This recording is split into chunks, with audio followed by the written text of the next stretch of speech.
عن حذیفہ رضی اللہ عنہ النبی صلی اللہ علیہ وسلم قال، حضرت حذیفہ سے مروی ہے، وہ روایت کر رہے ہیں محمد الرسول اللہ صلی اللہ علیہ وسلم سے، والذی نفسی بیدہ،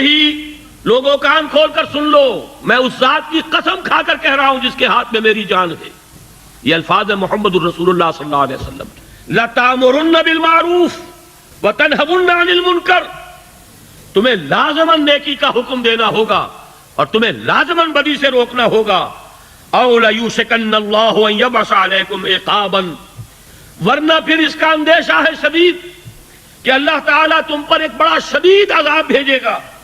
ثُمَّ تَدْعُونَهُ فَلَا يُسْتَجَابُ لَكُمْ، پھر تم اسے پکارو گے، دعائیں کرو گے، گڑ گڑاؤ گے اور تمہاری دعا قبول نہیں ہو۔ اسے روایت کیا امام ترمذی نے، فرمایا حدیث حسن۔ یہ ہے سبب، دعائیں کرتے رہیے۔ فتنے پھیل رہے ہیں، آگ بھڑک رہی ہے، امن و امان ختم ہو چکا ہے، رات کی چین، دن کا اطمینان رخصت ہے، ظہر الفساد فی البر والبحر، لیکن کبھی یہ نہیں سوچتے کہ یہ عذاب ہے، اس عذاب سے بچنے کا راستہ کون سا ہے؟ اس عذاب سے بچنے کی ایک ہی راہ ہے، نہی عن المنکر، اس کا کم سے کم درجہ باللسان،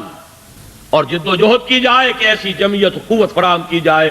جو نہی عن المنکر بالید کا فریضہ سر انجام دے سکے۔ یہی دو کام ہے جو ہم کر رہے ہیں، قرآن کی یہ دعوت و تبلیغ، تعلیم و تعلم، اور پھر تنظیم اسلامی کے نام سے ایک قوت فراہم کرنے کی کوشش۔